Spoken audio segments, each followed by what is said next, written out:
yẹ láti gbà gbogbo ọlá, nítorí ẹ̀yin li ó dá ohun gbogbo. Olúwa, ẹ̀yin li ó yẹ. Jésù mi, Olúwa, ẹ̀yin li ó yẹ. Ẹ̀yin lógo yẹ láti gbà gbogbo ògo, nítorí ẹ̀yin li ó dá ohun gbogbo. Olúwa, ẹ̀yin ni ó yẹ. Olúwa, ẹ̀yin ni ó yẹ láti gbà gbogbo ògo, nítorí ẹ̀yin li ó dá ohun gbogbo. Olúwa, ẹ̀yin ni ó yẹ. Olúwa, ẹ̀yin ni ó yẹ láti gbà gbogbo ọlá, nítorí ẹ̀yin li ó dá ohun gbogbo. Olúwa, ẹ̀yin li ó yẹ. Thou art worthy, O Lord, to receive glory, honor, and power, for thou art created all things, and for the pleasure they are what were created. Thou art worthy, Lord. Olúwa, ẹ̀yin ni ó yẹ láti gbà gbogbo ògo, nítorí ẹ̀yin li ó dá ohun gbogbo. Bàbá, Olúwa, ẹ̀yin li ó yẹ. Ìyìn yẹ Ọlọ́run mi, ọba tó ń gbọ́ àdúrà. Ògo yẹ Ọlọ́run mi, ọba tó ń gbọ́ àdúrà. Kìkì ògo, kìkì ọlá, kìkì agbára. Kìkì ògo, kìkì ọlá, kìkì agbára. Mo yìn Olúwa olùgbàlà gbogbo ayé, ìwọ lọ́pẹ́ yẹ. Kìkì ògo, kìkì ọlá, kìkì agbára. Bà mí, kìkì ògo, kìkì ọlá, kìkì agbára. Mo yìn Olúwa olùgbàlà gbogbo ayé, ìwọ lọ́pẹ́ yẹ. Ẹ ṣé Olúwa, ẹ ṣé Olúwa, ìfẹ́ rẹ̀ sí wa ó pọ̀. Ẹ ṣé Olúwa, adúpẹ́ Ọlọ́run wa, adúpẹ́ Ọlọ́run, ìfẹ́ rẹ̀ sí wa ó pọ̀. Ẹ ṣé Olúwa, ẹ ṣeun mo dúpẹ́. Ẹ ṣé lọ́pọ̀lọpọ̀, ẹ ṣeun mo dúpẹ́. Olóore ọ̀fẹ́, ẹ ṣeun mo dúpẹ́.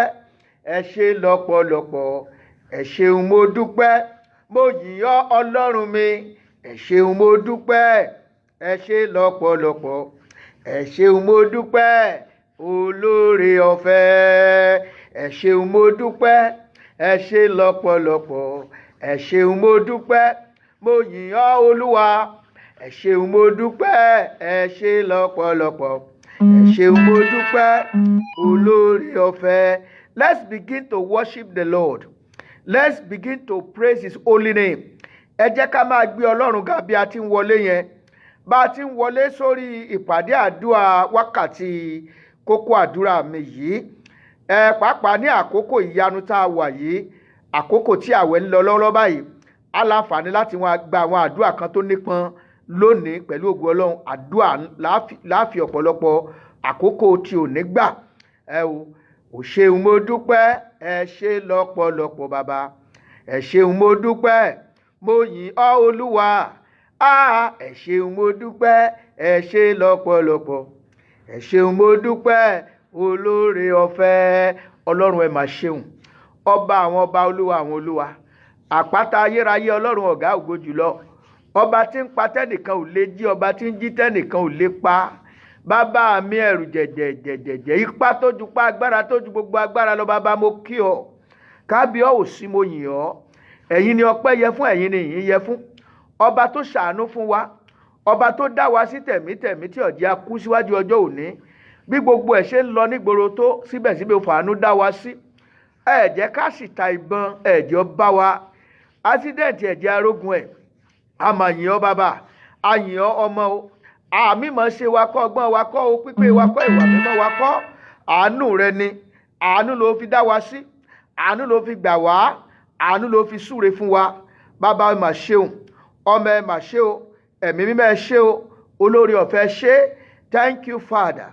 Thank you, Jesus. Let's begin to thank the name of the Lord for his faithfulness, for his love, for his kindness. Let's thank him for salvation of our soul.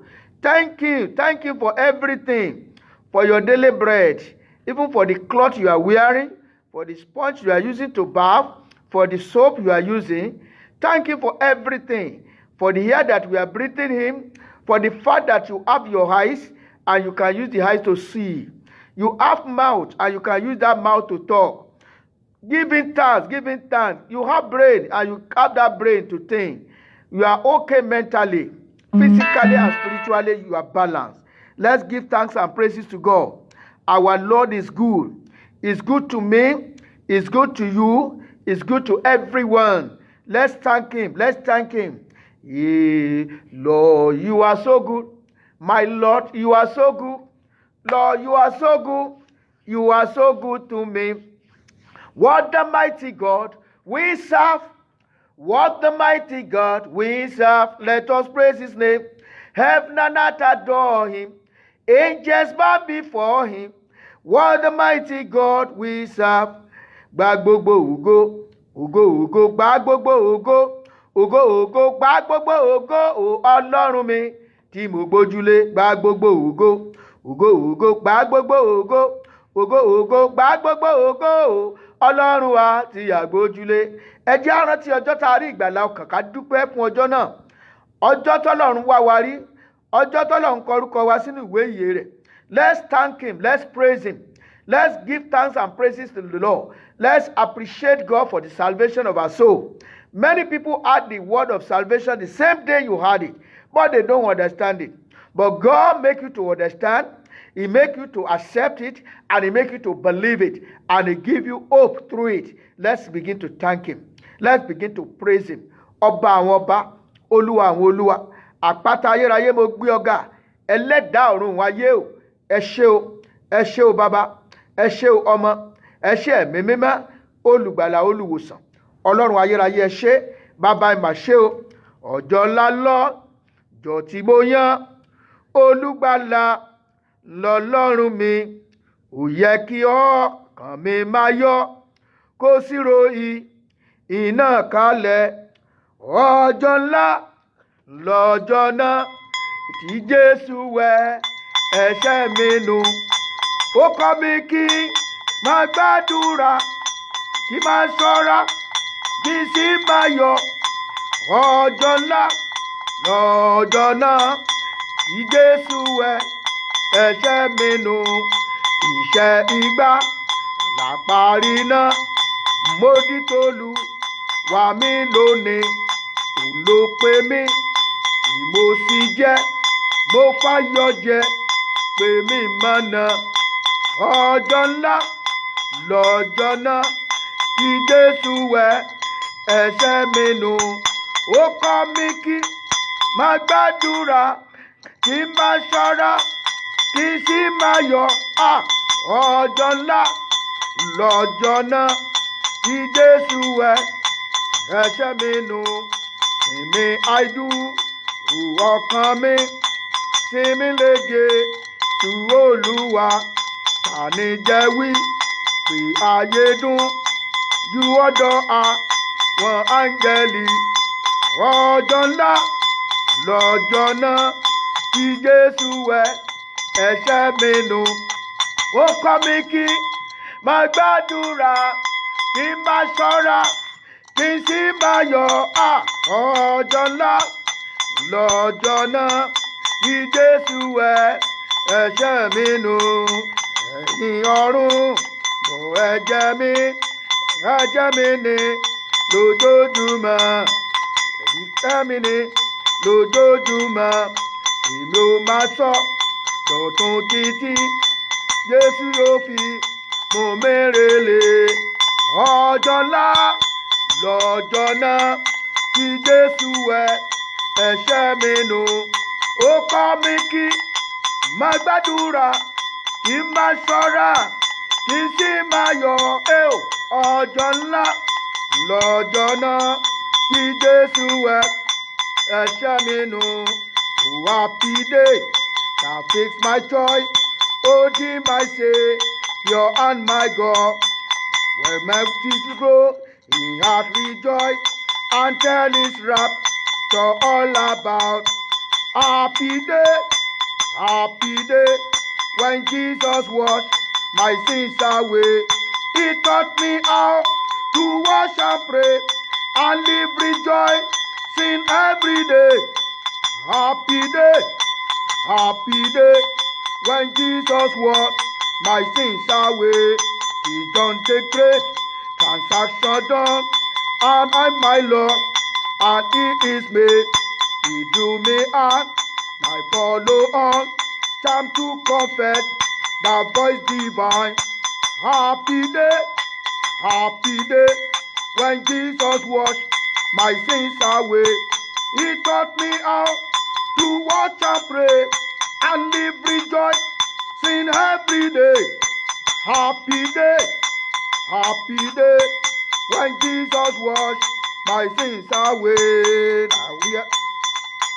Now rest my lungs, divided heart, fix on the bliss, to sit and rest, fix on this bliss, to center rest, no ever from the Lord depart, with him on earth, the good process. Happy day, when Jesus washed my sins away. He taught me how to wash and pray and live rejoicing every day. Happy day, when Jesus washed my sins away. Ọjọ́ ńlá lọ́jọ́ tí mo yàn, Olùgbàlà lọ́lọ́run mi. Yẹ kí ọkàn mi máa yọ̀, kó sì ròyìn iná kalẹ̀. Ọjọ́ ńlá lọ́jọ́ náà tí Jésù ẹ̀ṣẹ̀ mi nù. Ó kọ́ mi kí máa gbàdúrà, kí n máa ṣọ́ra, kí n sì máa yọ̀. Ọjọ́ ńlá lọ́jọ́ náà tí Jésù ẹ̀ṣẹ̀ mi nù. Oh, happy day, that is my choice. Oh, dear my Savior and my God. When my days glow, he hath rejoiced, and test his rapture all about. Happy day, when Jesus washed my sins away. He taught me how to wash and pray and live rejoicing every day. Happy day, when Jesus washed my sins away. Happy day, when Jesus washed my sins away. He taught me how to wash and pray, live rising every day. Happy day, when Jesus washed my sins away. Ọjọ́ ńlá lọ́jọ́ tí mo yàn, Olùgbàlà lọ́lọ́run mi. Kò yẹ kí ọkàn mi máa yọ̀, kó sì ròyìn iná kalẹ̀. Ọjọ́ ńlá lọ́jọ́ náà tí Jésù ẹ̀ṣẹ̀ mi nù. Ó kọ́ mi kí máa gbàdúrà, kí n máa ṣọ́ra, kí n sì máa yọ̀. Ọjọ́ ńlá lọ́jọ́ náà tí Jésù ẹ̀ṣẹ̀ mi nù. Ògo ni fún Ọlọ́run wa ní òkè ọ̀run. Mo tún wí lẹ́ẹ̀kan sí pé ògo ni fún Ọlọ́run wa ní òkè ọ̀run. Ẹ jẹ́ ká gbóhùn ọpẹ́ sókè pé Olúwa, mo dúpẹ́ pé ó gba ọkàn mi là. Ọjọ́ ńlá lọ́jọ́ yẹn tí mo yan Jésù ní Olúwa àti Olùgbàlà. Ọjọ́ yẹn ni turning point nínú ayé mi. Ọjọ́ yẹn ni Ọlọ́run straight àyànmọ́ ayé mi. Ọjọ́ tó bá Kristi pàdé, ọjọ́ náà ni ìmọ́lẹ̀ ńlá tàn sínú ayé rẹ. Ọjọ́ náà ni agbára òkùnkùn pín lórí rẹ. Bẹ̀rẹ̀ sí ní yin Ọlọ́run lógo pé mo bá ọ pàdé. Jésù, mo yìn ọ́ pé ó gba ọkàn mi là. Jésù, mo yìn ọ́ pé ó kọ orúkọ mi sínú ìwé ìyè rẹ. Olúwa ó ṣé, ẹ̀mí mímọ́ ẹ ṣé o. Ògo ni fún orúkọ yín lókè ọ̀run. Jésù Olúwa wa, orúkọ Jésù. Ipá tó ju pé agbára tó ju gbogbo agbára lọ, bàbá mo kí ọ. Ẹ̀mí mímọ́, mo yìn ọ́ fún àánú rẹ tó fi hàn nínú ayé wa. a yìn ọ́ fún àwọn tó wà lórí ìlà yìí, a gbé ọ̀gá fún ìgbé ayé ẹnì kọ̀ọ̀kan, a dúpẹ́ pé ó farahàn nínú ayé wa, a yìn ọ́ lógo tó jẹ́ ká mọ̀ ọ́, a dúpẹ́ tó dá wa sí dòní o. Olúwa gbọpẹ́ wa, ẹ̀mẹ́ gbà yín wa. Ǹjẹ́ a tún lọ nínú ìwàyà ìjà àdúrà yìí lọ́wọ́lọ́wọ́ báyìí ní ọ̀sán gangan yìí, ẹ̀mí mímọ́ ò farahàn, Olúwa farahàn. Gbogbo ibi tí ọwọ́jà afẹ́fẹ́ ń dé lọ́rọ̀ báyìí, Ọlọ́run ẹ̀mí mímọ́ ò náwó agbára rẹ sórí ẹnì kọ̀ọ̀kan. Olúwa gbanú afẹ́fẹ́ máa ṣiṣẹ́ sínú ayé àwọn tó ń gbóhùn mi yìí. Gbogbo ọkàn tó ń gbóhùn mi yìí, agbára rẹ jẹ́ ó wọnú ayé wọn lọ ní ọ̀sán yìí. Agbára rẹ jẹ́ kó ṣiṣẹ́ ìyanu nínú ayé wọn ní ọ̀sán yìí. Agbára rẹ jẹ́ kó ṣiṣẹ́ ìtúsílẹ̀ lónìí. Olúwa sọ̀kalẹ̀ nínú agbára, ẹ̀mí mímọ́ ò sọ̀kalẹ̀ nínú agbára. Jẹ́ ká ní ìdí láti gbégbá ọpẹ́ lẹ́yìn àdúrà yìí. Jésù Olúwa wa, àmín. Lónìí a ó gba àdúrà à ń gbàdúrà kan bọ̀ ní ọ̀sẹ̀ tó kọjá. À ń gbàdúrà nípa ìtúsílẹ̀, self deliverance. We are praying on concerning self deliverance, how you can conduct self deliverance for yourself, that you don't need to be pushing prophet, pastor all around. Once you are born again and you are a child of God, you understand there are some minor deliverance that you can do on your home when you pray very hard. Well, you pray very well. You can pray for yourself. You can go into fasting. You can decide to do a personal vigil in order to receive a deliverance from certain things or whatever you are passing through. You want to be delivered. I give you the step. That first thing, you must have Jesus Christ as your Lord, as your Savior. One thing I've added is that you need to really always examine your life. That examine our life on a daily basis, even hourly basis. It's always good to examine our life. That's what I want to share with us today. I want to share that one before we go into the program, into the real program. We want to pray against the invisible forces of darkness. Invisible forces of darkness. Didojuko awon agbára airi, because many things that happen around us, they are not ordinary. They are being orchestrated from the forces of darkness. Most of evil things, most of the havoc around you, even in your dream, in some marital relationship, you see a lot of things, mysterious things will be happening. We've heard about a man just of recent, just killed the wife, killed the children, and shoot himself, and just destroyed the whole family. All these things are not ordinary, but they are being orchestrated by forces of darkness, by sucking blood spirit. So how can we deal with all this spirit? But what we want to go first is that we should be examining ourselves as children of God on a daily basis. There are some level that children of God have passed through that they should not even be make mention in our life. But there are some things that we overlook, that is the little but greatest enemies of our life. Ordinary anger. Ordinary anger can destroy somebody. It can make you lose your crown. It can make you not even get to heaven. Even unforgiving spirit, not forgiving somebody that offended you, or you forgiving partially, not totally. It can affect your life. I watched a video just of recent by one of the pastor's wife who have an encounter with death, eventually died, and God took her away, and a lot of things happening in the spirit realm that I may not have time. But if you have come across that particular video, please, you can share it to your friend. It's a very good video to learn a lot. You understand? It happened in Eastern Texas here, in one of the church in Eastern Texas here, right? But what I want us to learn there is that this sister would about entering the gate of heaven. He saw some people that he knew somebody who has made it to heaven, and he knew another particular sister that he saw her in the other side. He saw the sister in the other side, and this sister is a cheerful giver. He loved Christ, preaching the gospel, and do every other thing of his life. But eventually, she could not make it to heaven. Why? Just because of anger. He said, now, they say, before you can enter and join the woman you know inside that paradise you are seeing, we have to test you. Then she was tested. They said that, let's go to the book of Matthew chapter 6, the prayer, our Lord's prayer that our Lord's prayer now. Baba wa tí ń bẹ lọ́run, our Father who is in heaven, hallowed be thy name. Thy kingdom come, thy be done on earth as it is in heaven. Give us this day our daily bread. Forgive us our trespasses as we forgive. That's where he stopped. He said, forgive us our trespasses as we forgive those who sin against us. Forgive us all our sin as we forgive those who sin against us. Now, he said you use that one, you have to judge yourself. Now, once the level of your forgiveness is okay, then you can make it to heaven. Now, he said if the level of forgiveness was 0.001%, just very little, very little.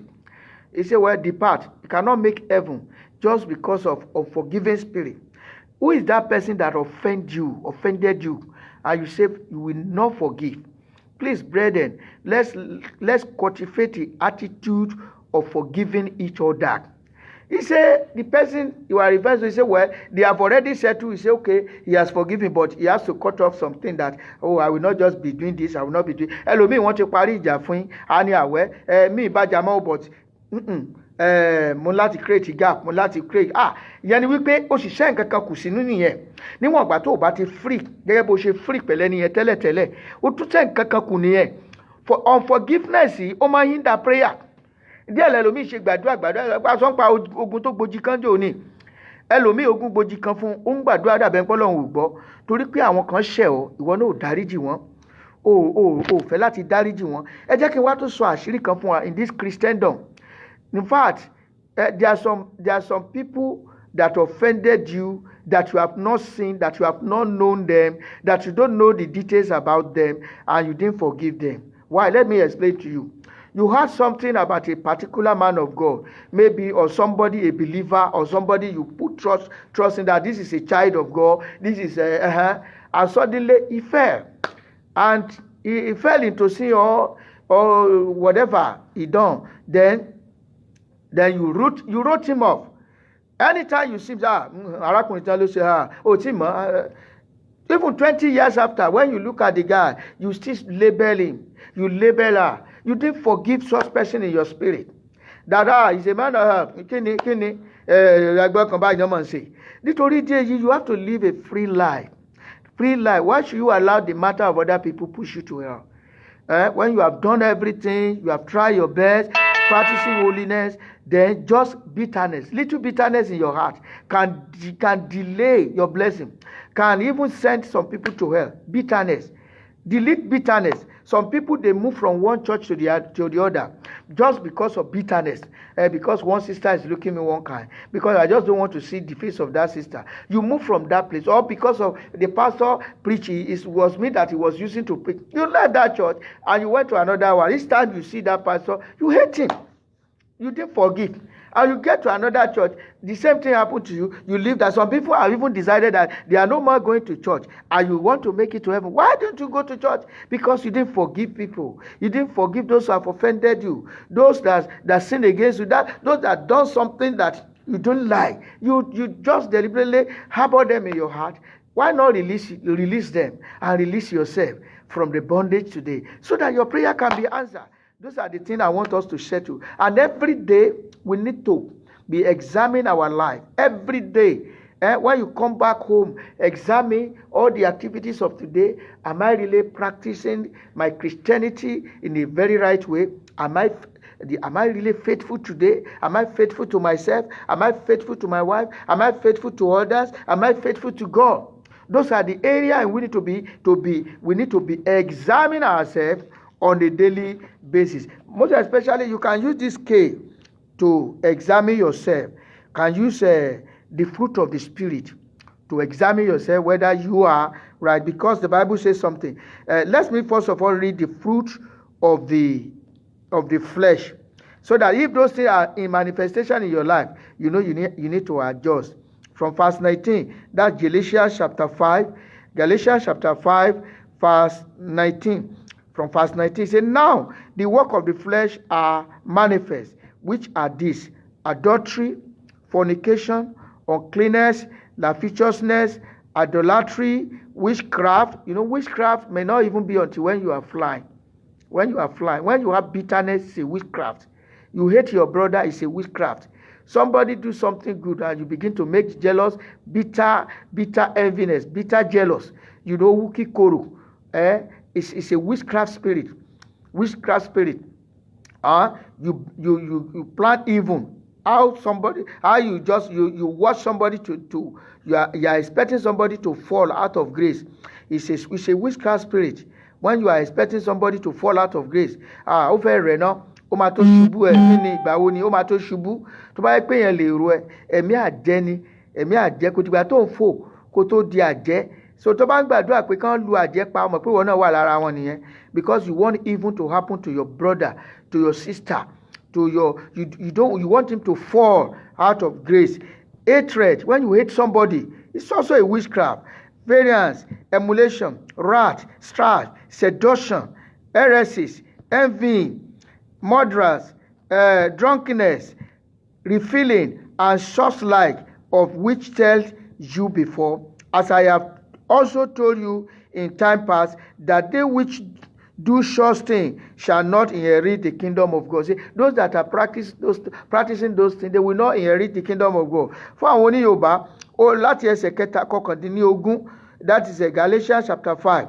Káwo láti ẹsẹ̀ kọkàndínlógún verse 19. Ó ní ìjẹ́ àwọn iṣẹ́ ara ló farahàn tí í ṣe wọ̀nyí: panṣágà, àgbèrè, ìwà èérí, wọ̀bìà, ìbọ̀rìṣà, oṣó, ìríra, ìjà, ìlara, ìbínú, aṣọ, ìṣọ̀tẹ̀, àdámọ̀, àrankàn, ìpànìyàn, ìmọtípara, ìréde òru, àti àwọn wọn ni. Àwọn tí mo ti wí fún yín tẹ́lẹ̀, gẹ́gẹ́ bí mo ti wí fún yín tẹ́lẹ̀ rí pé àwọn tí ń ṣe nǹkan báwọn ni kì yóò jogún ìjọba ọ̀run. Ẹ jẹ́ àpá ṣé ìwà àgbèrè ò hàn nínú ayé mi lónìí? Ṣé irọ́ ò sínú ayé mi lónìí? Ṣé ìwà ìríra ò sínú ayé mi lónìí? Ṣé ìkórìíra ò sínú ayé mi lónìí? Ṣé ìṣọ̀tẹ̀ kò sínú ayé mi lónìí? Ṣé ìwà àjẹgàn ò hàn nínú ìwà mi, ìhùwàsí mi lónìí? Gbogbo yẹn la gbọ́dọ̀ máa wo ara wa. Ẹ jẹ́ ká wá wo scale tá a gbọ́dọ̀ rí pé kó hàn lára wa, which is the spirit, the fruit of the spirit. Òun ló wà verse 22. You need to scale yourself, put yourself on scale of the fruit of the spirit, that these fruits are coming out of my life. Because the Bible says, by their fruit ye shall know them. You also can judge yourself whether you bear the good fruit. From verse 22 of Galatians chapter 5. He said, but the fruit of the spirit is love. Did you have love? Did you love your neighbor? Did you love your spouse? Even your spouse, you didn't love him or her. Joy. Did you have the joy of salvation in you? Are you happy? What are the causes of sorrow in your life? The only sorrow that you can say when you are falling out of grace and you regret it and you come back to God. That's only sorrow. But the other sorrow is being orchestrated by the devil. Devil has the spirit of sorrow. When you feel sad, it's not from God. It's a demonic. You get rid of it. Don't allow Satan to have a place in your heart. Má ṣe gba àyè fún èṣù láti ní ibùjókòó ní ọkàn àyà rẹ. Ayọ̀ Ọlọ́run ó jẹ́ èso ti ẹ̀mí. You must be happy. That thing that is not making you to be happy, deal with it. The Bible says, is anybody sad among of you? He said, pray to God. Then peace, you make peace with people. Most of the time, with people that believe so much in holiness, we also say, without holiness, no man shall see God. But we always quote that passages halfway. The Bible says, make peace with all men and holiness. Without this, no man shall see God. You don't make peace with people. Even in your place of work, you didn't make peace with people.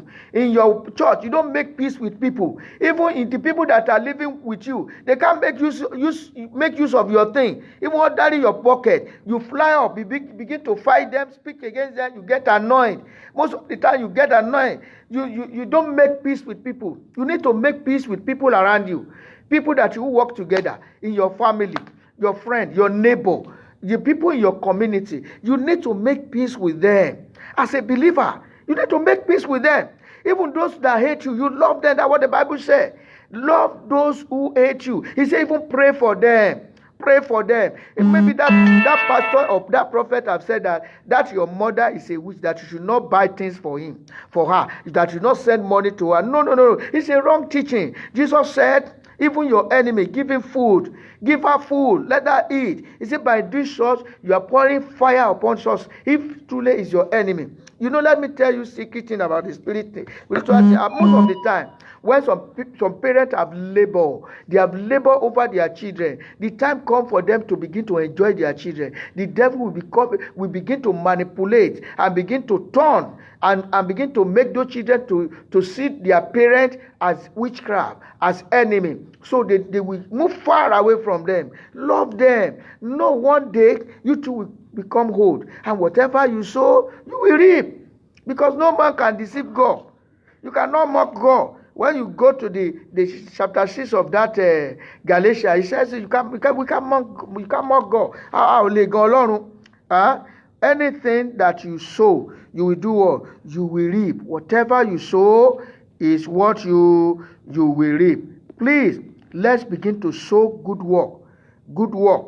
Add good work to your Christianity. Add good work to it. For the fact that you can pray is good. That you can pray. That you go to church, that you read Bible. But are you practicing what is in the Bible? Our God that we are serving is a God of peace, that make peace with people. Because he wanted to make peace with us, he sent Jesus Christ to come and die so that he can make peace with the world. Right? So it's always good for us to make peace. So we are talking about the fruit of the Spirit. Long-suffering, endurance. Ẹlòmíì ò ní faradà pẹ̀lú ọmọnìkejì. You want everything to be yours. It is when you have a self attitude. Everything is about you. When that thing is not pay for you, is not convenient for you, you fly up. Tí o bá ti bá tiẹ̀ mu, o máa bínú ni. Gbogbo everybody gbọ́dọ̀ ṣe tó bá tiẹ̀ mu. No, àwọn kankan wà tó jẹ́ pé you deny yourself. It doesn't matter. At times you let go. That's what we call a sacrifice. The sacrifice of love. Jesus did not do things that please him. Even when he was at the Gethsemane garden, when he was praying, he was looking at the suffering. He has power to say, Father, I don't want to suffer again. I want to come home. But say, Father, but let your will be done. Let your will be done. So long suffering should be part of your the fruit of the Spirit that you use to examine yourself every day. Did I really have endurance today? Did I endure for my boss, for my husband? Your husband is annoying, you two are annoying. It's not good. Your wife is annoying, you two are annoying. Tí kan bá ń bínú, at least kejì á rẹ̀ sílẹ̀ ni. Ọkọ ò lè máa bínú kíyàwó náà tó bínú. Ẹ̀yin méjèèjì ẹnìkan ló máa gbà fẹ́yàn kan. Ẹnìkan ó gbàgbé ẹ̀tọ́ ẹ̀. Kí àlàáfíà kó lè ṣe kí ni? Kálàáfíà ó jọba. Yẹn là ń pè ní ìpamọ́ra. Ara èso ti ẹ̀mí tí a gbọ́dọ̀ ní nìyẹn. Then meekness, gentleness at times. For the fact that we are not talking does not mean that we are gentle. We are talking about gentle. It's not that because you are quiet. Some people are quiet, but they are snake under the grass. Quietness does not show your gentleness. It is your attitude, your behavior, your relationship with people. We prove your attitude. We prove your gentleness, right? Then goodness. You must be good, doing good things. Do good to people. Do good to your neighbor. Since January, you have never do good thing to people, and you want God to do good for you. You have never sown into the life of people. You have never blessed any man. You have never.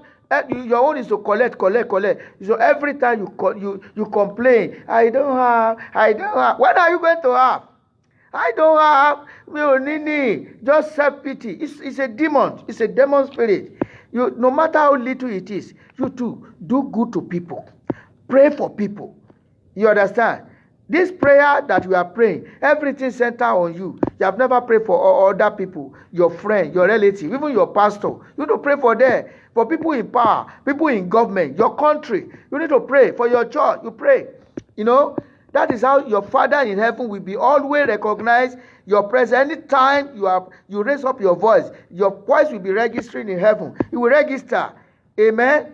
Even the angel will recognize your voice. Meekness, faith. It is important. It's part of the fruit of the Spirit. You must have faith. Many times we have faced up with challenges. At times, when you get born again, there are some people, brethren, that you put your trust in. They disappointed you. If your faith is not strong, you go back. So you have to let go, forgive them, and continue. People are imperfect beings. Many people are not perfect. It's only God that is perfect. So because of that, you have to hold on to your faith. Strong. Don't say because of that pastor offended you, you will leave that church. When you get to the other church, devil will orchestrate someone else that will offend you, that will not be able to stand there. Little by little, you are going. Little, you are going out of the presence of God. Then on the last day, what will be your excuse? What you do, you are offending people. You offended people that you don't know. At times, even the way you are walking makes some people annoying. The way you talk makes some people annoying. You offend people. You might be saying, I don't do evil. I don't offend people. You only justify yourself. It's only God that can justify you, that can free you. Amen. So, therefore, meekness, temperance, against us, there is no any other law. There is no any other law. Fún àwọn olóyòbá, ó ní àwọn èso ti ẹ̀mí ní ìfẹ́, ayọ̀, àlàáfíà, ìpamọ́ra, ìwà pẹ̀lẹ́, ìṣoore, ẹ máa ṣoore. Bẹ́ẹ̀ni tí ẹ̀sán bí kan ó ní ẹ ní ìyọ́nú, ẹ máa ṣoore fún ọmọnìkejì yín. Ó ní ẹ máa dáríjì ara yín. Forgive your friend. Forgive that brother.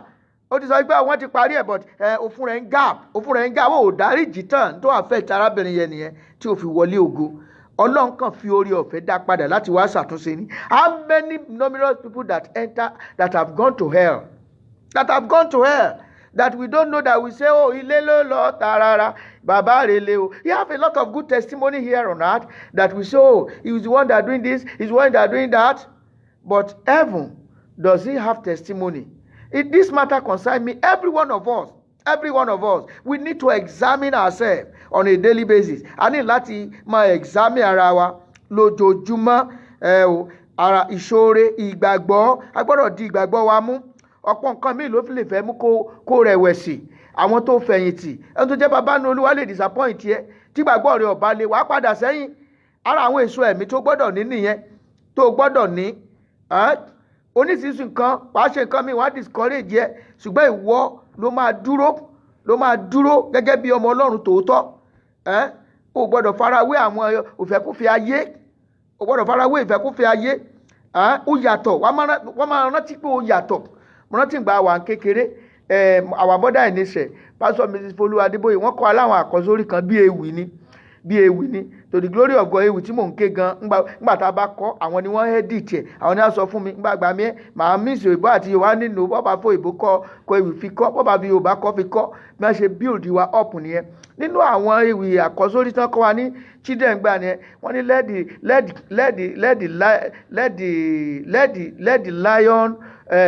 let the lion roar and let the dog bark and bite. Ó ní jẹ́ kí àwọn ajá máa gbó, kí wọ́n sì máa bú ni jẹ. Jẹ́ kí àwọn àmọ̀tẹ́kùn kó máa búra múramù. Ó ní ṣe bí bẹ́ẹ̀ ṣàlẹ̀ ẹ̀dá wọn. Wọ́n ní ṣùgbọ́n ìwọ ọmọ ènìyàn ò gbọ́dọ̀ ṣe bẹ́ẹ̀, because you are not a dog. You should not behave like a dog. It's only a dog that can bark and bite.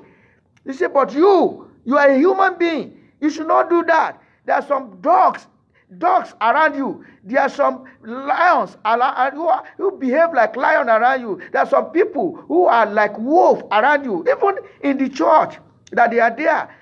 You remember that you are a child of God. You are different. You are a chosen person. You are going on. You might be saying, Pastor, all these people that we worship together, are they not children of God? Are we not going to heaven? Hey, àánú rẹ̀ máa ṣe mí gan o. Àánú rẹ̀ ṣe mí o. Torí pé Jésù sọ ní ẹ jẹ́ kí àlùkámà àti èpò máa dàgbà pọ̀. Jẹ́ kí àlùkámà àti èpò, jẹ́ kí wọ́n máa dàgbà pọ̀. Nígbà tí olùkórè bá dé, yóò yọ àlùkámà kúrò nínú èpò. Ṣé wọ́n kan fẹ́ sọ kan yọ ẹ́ gẹ́gẹ́ bí èpò ni? Má fi rẹ̀ wé ẹlòmíì, ó yàtọ̀. Má fi rẹ̀ wé ẹlòmíì, má fi rẹ̀ wé pásọ̀ ẹ̀gàn pàápàá. Jésù ní kó máa ṣe àfarawé ẹ̀ nígbà gbogbo, kó sì máa fọ̀rọ̀ Ọlọ́run yìí kó máa fi yẹra ẹ wò gẹ́gẹ́ bí gíláàsì. Oríṣiríṣi tíọ́rì ló tiẹ̀ ti wáyé ń sìn, tó ti gba ọ̀rọ̀ Ọlọ́run lọ́wọ́ ènìyàn, tó ti gba prayer lọ́wọ́ ènìyàn. Ìwọ ló máa dìgbàgbọ́ ẹ mú. ọ̀pọ̀lọpọ̀ wọ́n ti fi motivational study wọ́n ti fi dípò ọ̀rọ̀ Ọlọ́run ṣẹ́gẹ́tì mi wọ́n ti fi oríṣiríṣi àìdíà ọmọdé ọ̀dọ̀ náà fọgbọ́n ṣe gbogbo nǹkan kọ́ la gbàdúrà sí wọ́n á ní kinní kan kò sáà gbàdúrà kò sáà san ìdá mẹ́wàá tó fi ń rí ṣe ẹ̀fí ilẹ̀ bẹ́ẹ̀ jọ mọ̀ ṣe my own this is what the Bible tells me and mo wà adamant láti tẹ̀lé mo máa tẹ̀lé tí Bíbélì sọ yẹn ni ọ̀rọ̀ Ọlọ́run nìyẹn atọ́kùn nìyẹn fún ìgbé ayé mi. I told you January this year I was 40 years old in the Lord. I have practicalized this thing I'm telling you. It has worked for me. The name of Jesus has worked for me. The prayer have worked for me. So therefore, there's nothing anybody can say. A lot of people have written. They have sent messages to me that everything is prayer. Yes, it's prayer. The moment the devil take away prayer and Bible from you, you become empty barrel as a Christian. A pastor without message is not a pastor. It's not a pastor. Pastor is supposed to have 3M. 3M. Number 1 is the message. Pastor must have message. Number 2, pastor must have men, able men that support his ministry, that encourages him. Number 4 is money. Pastor need money for the propagation of gospel. But the most important thing, the moment pastor lose message, the first M is no more. He has lost everything. Please don't lose the message. Don't lose focus. Hold on to your faith. Ìlàpè ní ìgbàgbọ́. Bákan náà, ara àwọn ìṣoore, ìwà tútù, ìkóra ẹni ní ìjánu. Ẹ máa kóra ẹni ní ìjánu. You have to láti kóra ẹni ní ìjánu. Àwọn kankan wà tí ayé ń ṣe. Wọ́n sọ wípé àwọn kan sọ wọ́n ní ayé máa ń ṣe. Ẹnìkan ló ń sọ fún lọ́jọ́ kan, wọ́n lọ rí pásítọ̀ kan. Oríṣiríṣi ẹ má tiẹ̀ já pé ẹlòmíì pásítọ̀. Wọ́n á tò wọ́n ti mú ta lílọ. Ẹnìkan wá wọlé ẹsẹ̀ rẹ̀ wá kọ́ carpet. Nígbà ẹsẹ̀ rẹ̀ kọ́ carpet. Nígbà tí ó sì síta oògùn ló wà lábẹ́ gbogbo àwọn carpet. Àwọn èèyàn bá pa nígbà tí ẹnìkan dáhùn lára wọn ní ayé ṣerú ẹ̀ náà ayé ṣerú ẹ̀ ṣé ìyàwó àrùkù bẹ́ẹ̀ kò ní wá kún irú òrìn wo lòun wá kún Bible. Irú òrìn wo bàbá dí ọ̀sàkálá dí ọ̀sọ̀kálá bàbá dí òṣokolo kó o ṣọ̀ṣọ̀kálá kó o tún ṣòṣokolo ó máa ń jẹ́ ẹ̀yà ń yá. Ọlọ́run sọ pé màá pọ̀ ẹ́ dànù kò gbóná kò tutù lọ́lọ́run ó pọ̀ dànù bọ́bà gbóná kò gbóná bó sì tutù kò tutù bàbá mọ Ọlọ́run kò mọ Ọlọ́run kò sì mọ Ọlọ́run kókó ìṣọ̀dẹ́sá Ọlọ́run ní kò gbóná kò tutù. You will vomit them out. Lukewarmness. God hates us. Using the things of the world, doing the work of God, it is a curse. It is abomination.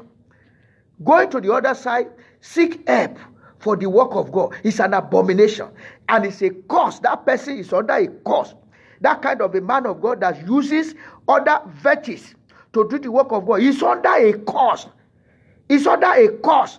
And those who go to them under a curse, it is better. That is why I'm telling you that you know whom Christ is. That is what's the most important thing to every man. Know whom Christ is, and you will be blessed in the mighty name of Jesus. Finally, let me quickly read. Ìwà tútù, ìkóra ní ìjánu, òfin kan kò sì ti lòdì sí irú wọn ni. Tó, a fẹ́ lọ sí ibi àdúrà tòní gan. Kí la fẹ́ gbàdúrà lé lórí? Ọjọ́ ti lọ, ṣùgbọ́n mo fẹ́ ká fi àkókò ilẹ̀ torí àkókò tá à ń là kọjá báyìí. Ó jẹ́ àkókò àdúrà àti ààwẹ̀. Béèyàn bá ń gbà àwẹ̀ tí ò bá gbàdúrà, ó lọ fún hunger strike ni. Béèyàn bá ń gbà àwẹ̀ tí ò gbàdúrà, hunger strike lọ́kàn ṣe. Ṣùgbọ́n tó bá ní more time láti break, even more time more than the time you are fasting. Even after you break your fast, you pray. Before you break your fast, you pray very hard. So the prayer we are going to pray today is dealing with invisible forces. Didojuko àwọn ẹ̀mí àìrí. Àwọn ẹ̀mí àìrí gbogbo tó ń ṣẹlẹ̀ ládùúgbò yẹn, tó ń ṣẹlẹ̀ láyìíká yẹn, kò wá ordinary o. Àwọn ẹ̀mí kan ní ìpànìyàn tí ń lọ káàkiri gbogbo ẹ̀gbáyé. Àwọn ẹ̀mí kan ní the spirit of Belial, the spirit of destruction, sucking blood spirit, destroying people. You know, all the spirit of Belial spirit that are sucking blood spirit all around. All these things have been orchestrated from the pit of hell. That is why the children of God need to pray. You see, if you listen wholeheartedly for the testimony of that woman, he said immediately he get out of the flesh. He said he was just beginning to see ghosts in the hospital. He said those that have already died. They are dead already, but they are nowhere to go. They were roaming about. He said the multitude of the ghosts in that arena is more than the people that are there. So if your eyes open, even around you, there are some forces of darkness. There are some invisible spirit. If your eyes open, see them, you always be wrong. People will call you madman. Because when your eyes will see, you see some people coming to you, walking with their head.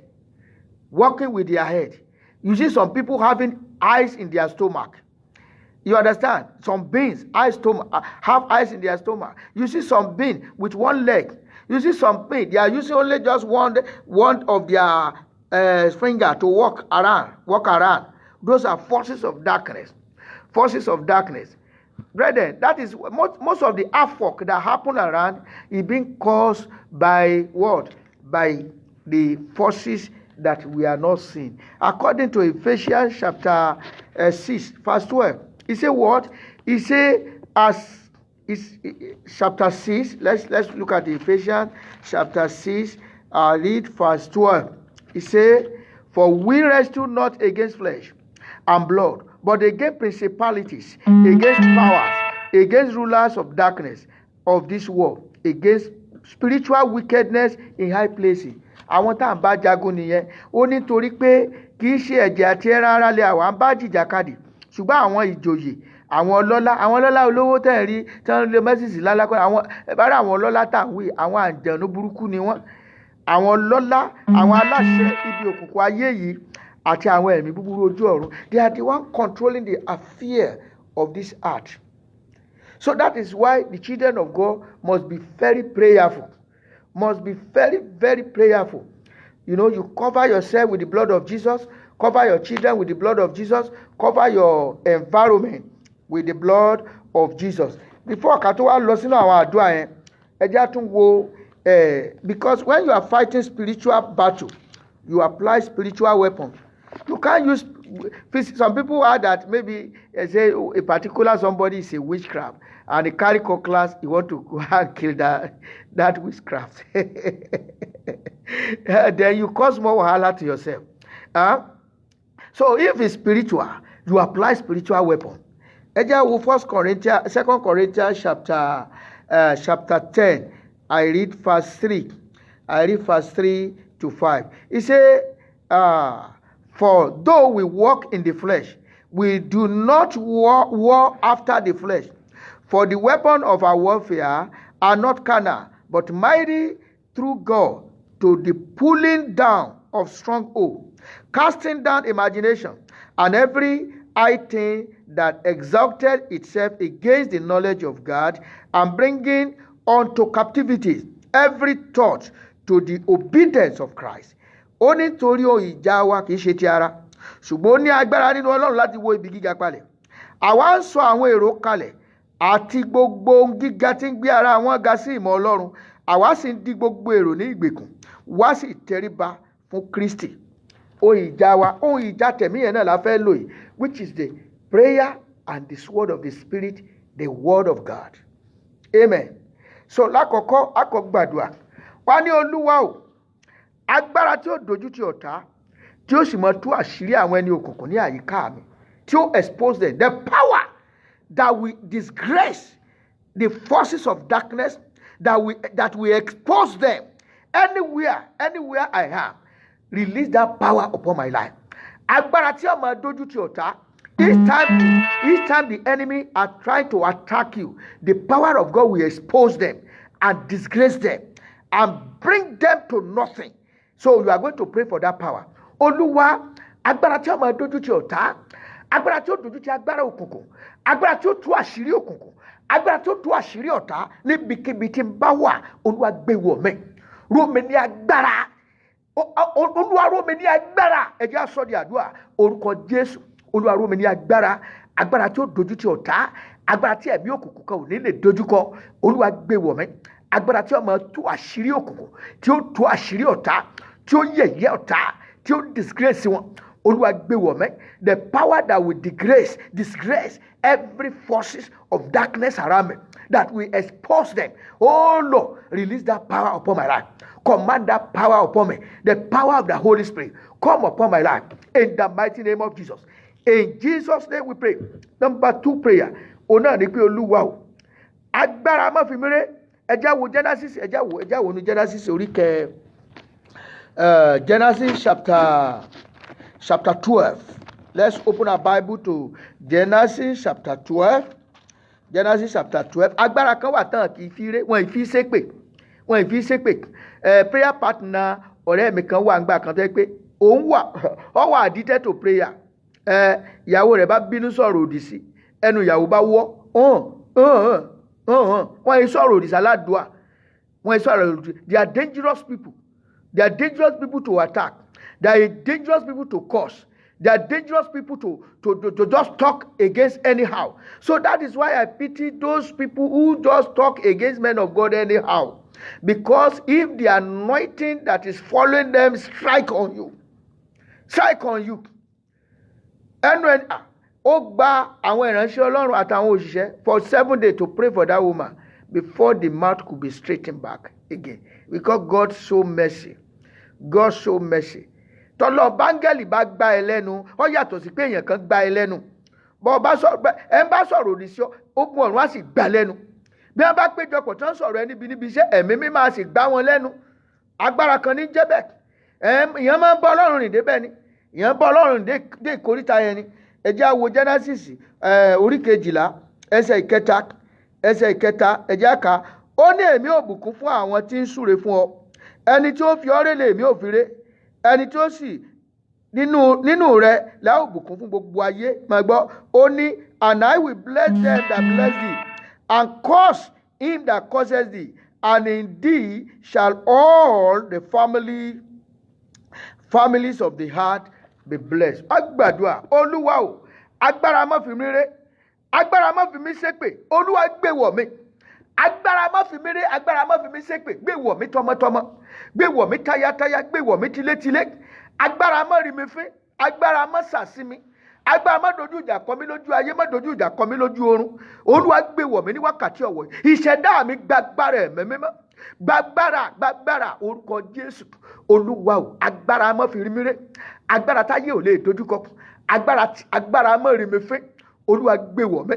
Ìṣẹ̀dá mi jẹ́ gbàgbára, ṣẹ̀dá àwọn ọmọ mi jẹ́ gbàgbára, ṣẹ̀dá aya mi jẹ́ gbàgbára. Olúwa ró mi ní agbára, ẹ̀mí mímọ́ ró mi ní agbára. Jésù Olúwa wa. So nǹkan àwọn prayer point yẹn sílẹ̀ torí àní àkókò púpọ̀ lórí ètò yìí. Ìtorí tó bá tún wà on your own, you'll be able to pray all those prayers. You are going to pray. Olúwa o, agbára tí ó máa dá ìpè padà sí orí elépè, agbára tí ó máa dá àṣàsí padà sí orí alásàsí, Olúwa gbé wọ̀. Ẹ já wò nínú Númérì chapter 23 verse 7 to 8. Numbers chapter 23 verses 7 to 8. Númérì orí ìkọkẹtàlélógún ẹsẹ̀ ìkeje sí ìkẹjọ.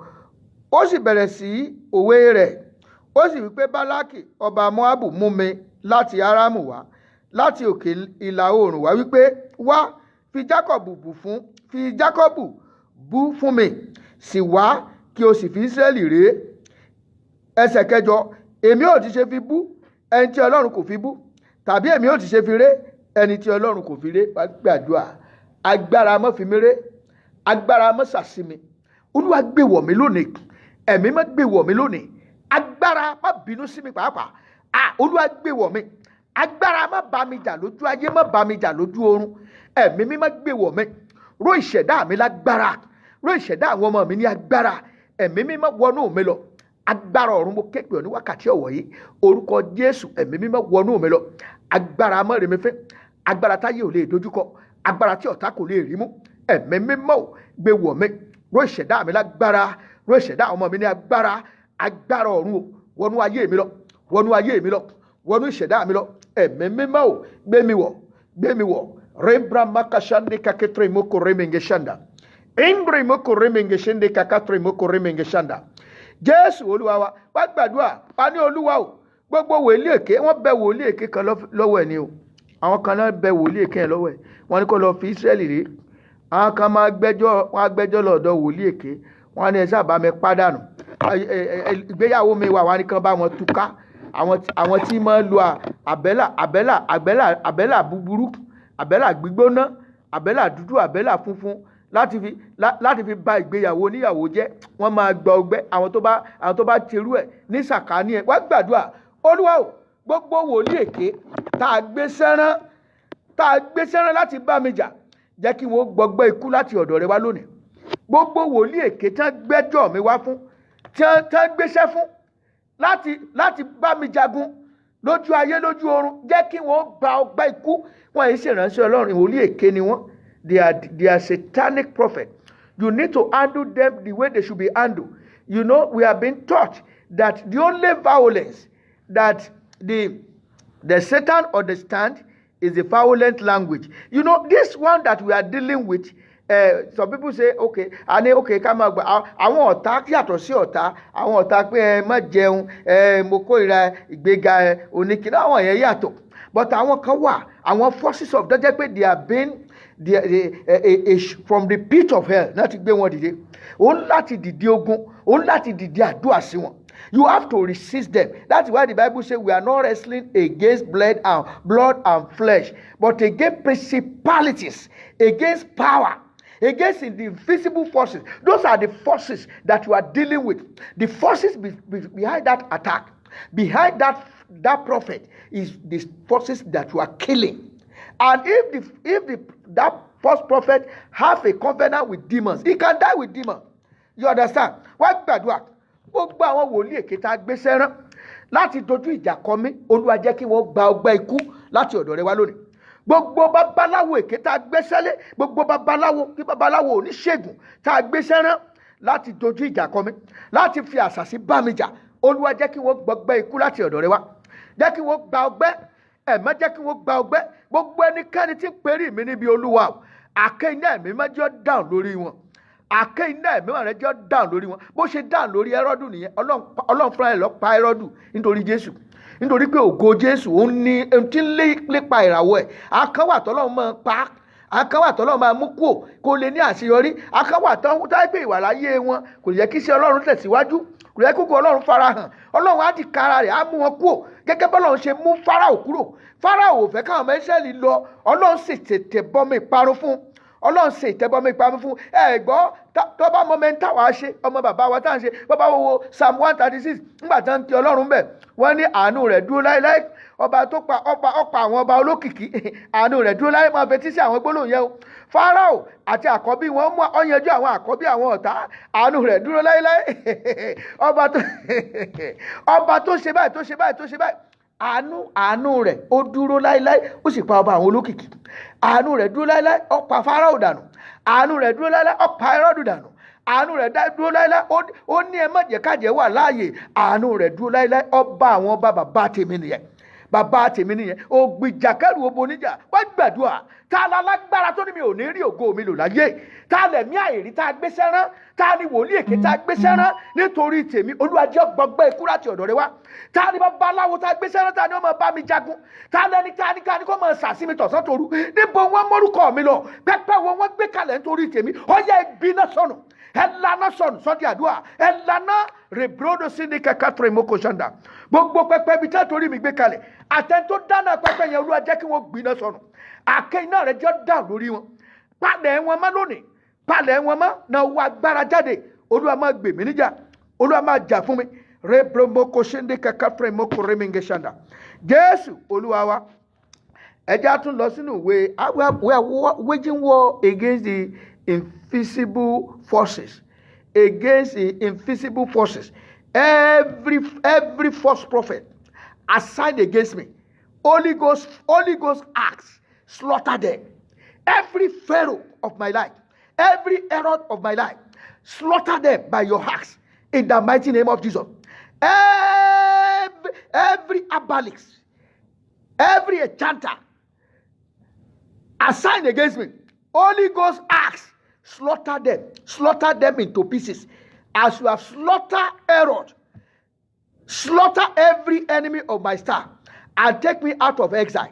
Jesus Christ was taken out of exile after the death of Herod. Rebrodosindi kakapendoza. Yeratula Adama Kazanda. Nehemiah chapter 6. Nehemiah chapter 6. I will read from verse 12 to 15. Nehemiah chapter 6. I read from verses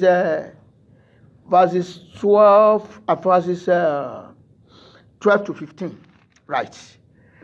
12 to 15 say, and lo, I perceive that God hath not sent him, but that he pronounced this prophecy against me. For Tobiah and Sanballat hath hired him. Therefore was he hired, that I should be afraid, and do so, and sin, and that they might have matter for an evil report, that they might reproach me. My God, think thou upon Tobiah and Sanballat according to this their work, and on the prophetess Noadiah and the rest of the prophet that will have put me in fear. So the word was finished in the 20th and 5th day of the month Elul, in 5th and 2 days.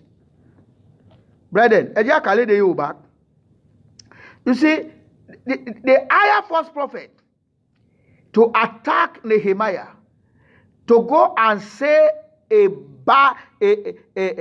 prophesy a wrong prophecy that will make him to divert his attention from the right way that God asked him to go.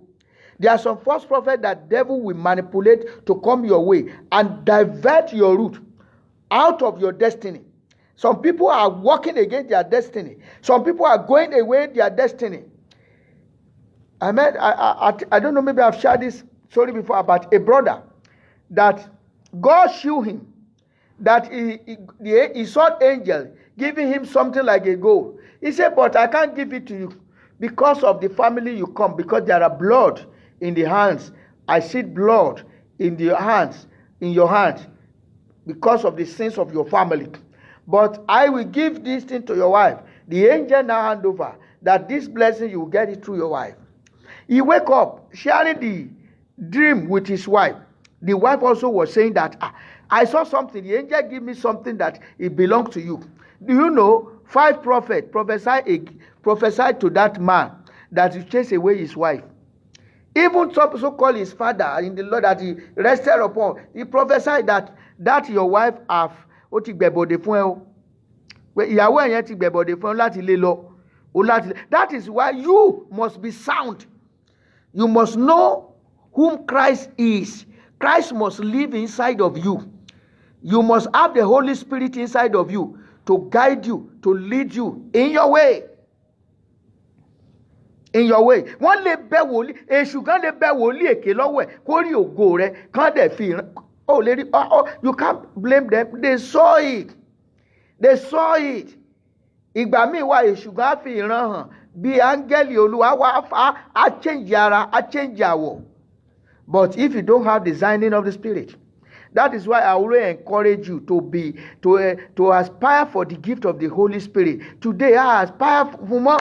Àfẹ́rí àwọn ẹ̀bùn ẹ̀mí yẹn mọ́, ẹ̀bùn ẹ̀mí mẹ́sẹ̀sán, ìsọtẹ́lẹ̀, ìran ẹ̀ẹ́dẹ́ẹ̀mí mọ̀ yàtọ̀ ọ̀rọ̀ ọgbọ́n ọ̀rọ̀ ẹ̀mọ̀ gbogbo àwọn nǹkan wọ̀nyẹn àṣàwárí ẹ̀mọ́ nínú ìjọ motivational la kàn ń sọ ọ̀rọ̀ bá ṣe lówó bá ṣe lọ́lá bá ṣe di gbogbo ẹ̀dẹ̀ lélẹ̀ and my people are perishing for the lack of knowledge. Amen. Nítorí díẹ̀ wá gbàdúrà wá ní Olúwa o agbára tí ó máa tú àṣírí ọ̀tá fún mi. Olúwa tú gbàdúrà yẹn lẹ́ẹ̀kan sí gbé wọ̀ mí ní jẹ́mọ̀ pé àṣírí ọba tú hàn Nehemiah wípé dájúdájú eléyìí Ọlọ́run kọ́ ló rán wọn o ọ̀pọ̀ ọgbà ìwọ náà lè mọ wàá kàn máa sáré kiri and you are going the wrong way. The more you are following what that prophet tell you, the more the battle is getting tougher, the more you are getting more difficulties. Wá gbàdúrà agbára tí ó tú àṣírí òkùnkùn nínú ayé mi, agbára tí ó máa tú àṣírí àwọn ẹ̀mí àìrí, àwọn wòlíì èké nígbàkigbà tí wọ́n bá wá sí iwájú mi, Olúwa gbé wọ̀ mí ẹ̀mí mímọ́ wọnú mi lọ àṣẹ ẹ̀mí mímọ́ wọnú ayé mi lọ agbára ẹ̀mí mímọ́ máa bá mi gbé tọ̀sán tòru ẹ̀mí mímọ́ máa fi mí lẹ̀ ṣàánú mi ó yá bá Olúwa sọ orúkọ Jésù Olúwa jẹ́ kí ẹ̀mí mímọ́ rẹ máa gbé inú mi ẹ̀mí mímọ́ tí ó máa tú àṣírí ọ̀tá ẹ̀mí mímọ́ tí ó máa tú àṣírí ogun ẹ̀mí mímọ́ tí ó máa tú àṣírí àwọn wòlíì èké ẹ̀mí mímọ́ tí ó fi ìran òtítọ́ hàn mẹ́ Olúwa gbé wọ̀ mẹ́ Olúwa gbé wọ̀ mẹ́ rómi ní agbára rebra moko shende kakatre moko shanda Jésù Olúwa wa we are going to pray Father disgrace every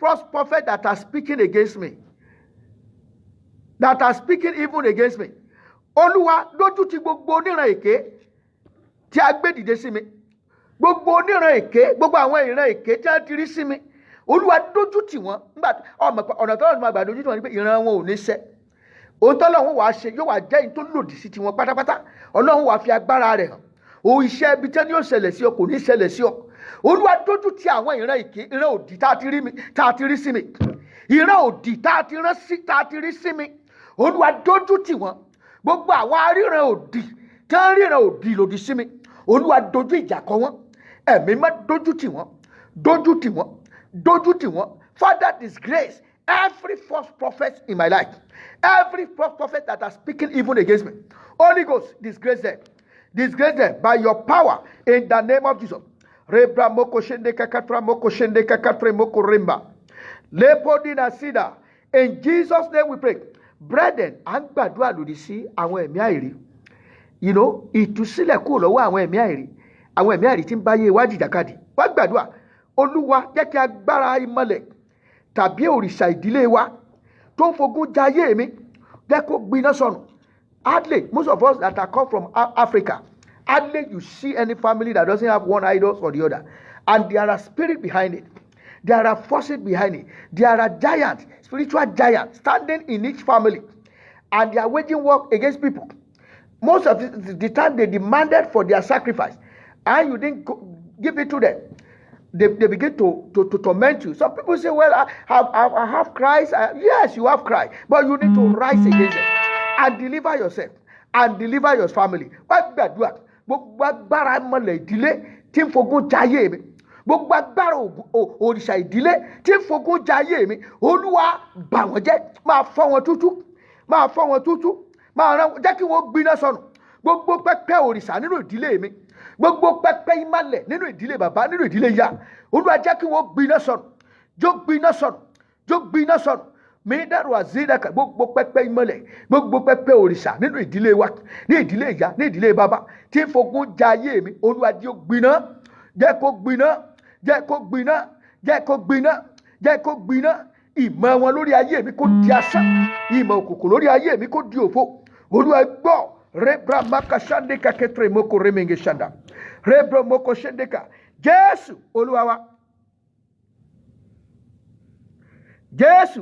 àtúgbàdúà there are various forces of darkness various spirits that wage war against some people at times if that thing that is waging war against you might not even be from your family it might be a spirit from the forest it might be a forces from the water spirits disturbing you in your dream. I don't know how you encounter with souls. In many ways, you can encounter with all those demons. This world full of forces of darkness. There are some spirits of forest. There are some spirits from water spirit. There are some spirits dwelling inside the ground. There are some people walking walking with the wind, with breeze, with pẹ̀lú afẹ́fẹ́, àwọn ẹ̀mí inú afẹ́fẹ́.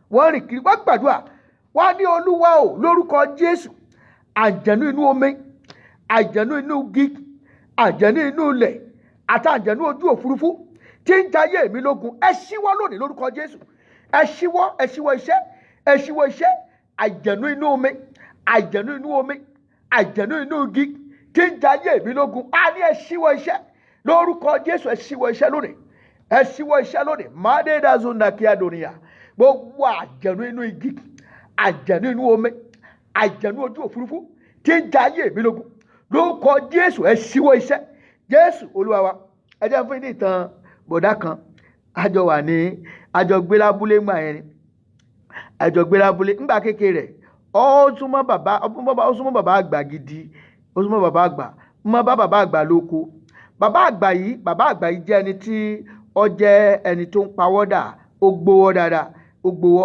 àwọn tó jẹ́ ọ̀rẹ́ bàbá àgbà àwọn ni bíi ọ̀rọ̀ inú òrókò wọ́n máa ń pè jáde lójú ọmọ ẹ̀ gan ọ̀rọ̀ inú òrókò ìgbére àwọn ẹ̀mí wọ̀nyẹn àwọn ẹ̀mí inú gbó àwọn ẹ̀mí inú igi àwọn ẹ̀mí inú omi àwọn nǹkan tí bàbá yẹn máa ń bá sọ̀rọ̀ nìyẹn tó yẹ pé ó máa ń bá sọ̀rọ̀ so ọmọ ìwá ní tàn bá ti wà lóko tó bá dáago kan ọ̀sán ó ní egbére kan yóò máa sunkún lọ yóò máa ṣe yóò ṣe máa lọ nìyẹn lábẹ́ igi lábẹ́ ewé ní ọ̀rá máa lọ tiẹ̀ yóò gbé ẹni kólóbó kan dání ọmọkùnrin ìwá wípé ẹgbẹ́ yìí lòun ti wá gbọ́ pé téèyàn bá gba ẹni egbére èèyàn ti dolówó nìyẹn o kankan máa gbé ẹni yẹn kó máa fi rọrí ó wá ti lérò nú ọkàn rẹ̀ wípé òun ó gba ẹni lọ́jọ́ kan ọjọ́ tó gba ẹni yẹn bàbá àgbà ò sí lóko bó ṣe wá rí tó ń kọjá lọ ọ̀rọ̀ ayọ̀ gínígíní bó ṣe já pátì nìyẹn ọjà ẹni yẹn gba pátì ló bá sá eré ló mú eré lọ lẹ́lẹ́lẹ́lẹ́ ló bá lọ abúlé ó ra gbé ẹni yẹn ó gbé sẹ́gbẹ́ kan wọ́n ti ro àmàlà gbóná fún ó bẹ̀rẹ̀ sí ní jẹun màmá rẹ̀ fún lóúnjẹ ló sá gbé ẹni yẹn sẹ́gbẹ́ bó ṣe ń jẹun lọ́wọ́ egbére kan wọlé ní pírì ó kàn gbé ẹni yẹn lọ pa àtijọ́ yẹn ó ń lọ ọmọkùnrin yẹn mọ̀ bẹ̀rẹ̀ sickness àìsàn yẹn le títí bàbá àgbà yíwọ́ padà títí kò ṣe nǹkan kan ńgbọ̀ wá yá ọmọ yẹn ò lè sọ̀rọ̀ mọ́ bàbá àgbà wa ní òkè ọgbà ẹni egbére àbí bàbá wa lọ sóko wọ́n ń dúró de egbére yẹn ńgbà egbére yẹn kọjá ó ń kọlọ bàbá bá fi nǹkan sẹ́nu wọ́n bá sọ̀rọ̀ ńgbà wọ́n bá sọ̀rọ̀ ó ní ló bá ṣàlàyé fún pé ọmọ yín tí ó ṣàṣemọ́ṣe tó sẹ́yìn lọ́jọ́ sí ara rẹ̀ ọmọ ìyá ó ní kọ́mọ yàn kára rẹ̀ ọmọ yàn bàbá ó bá ń ṣàṣe tiẹ̀ lọ ó ṣà ń sunkún tiẹ̀ lọ torí wọ́n fi sọ pé bí ẹkún ní ṣe gbére nígbà tí bàbá tún tẹ̀lé bàbá tún fi nǹkan sẹ́nu ó ní ọmọ rẹ̀ tí ó ṣàṣemọ́ṣe lọ́jọ́ yẹn kọ́mọlé jẹun ó ní kọ́mọ jẹun ó ṣà ń kọ́ tiẹ̀ lọ bàbá tún sún tẹ̀lé bàbá tún sọ àwọn àyọjọ́ yẹn bàbá tún pè ògèdè wọ́n tún pògèdè ohun tó ṣẹlẹ̀ ní táwọn wíwo ó yàtọ̀ sí ìtàn lásán tó ṣẹlẹ̀ sí gangan ló rọ fún wa o ló rọ ohun tó ṣẹlẹ̀ gan ńgbọ̀ wá yá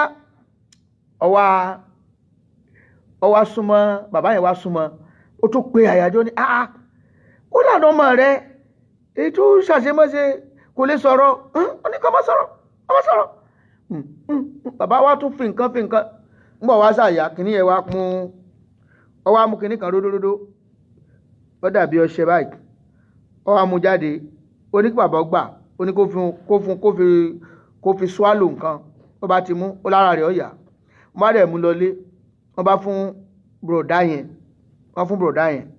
bùrọ̀dá yẹn mú kìíní yẹn ó swallow ẹ̀ àdìgbà yẹn ara bọ̀bọ̀dá yẹn yá ṣùgbọ́n kankan ṣẹlẹ̀ sí bọ̀bọ̀dá yẹn ṣe nígbà tí mo ń ro ọ̀rọ̀ yìí mo wá rántí pé a ó lè jẹ́ pé àwọn nǹkan tó ṣe okùnfà ìṣòro bàbá ẹni nìyẹn o nǹkan kan máa ṣẹlẹ̀ sí tó bá wà ń bí tó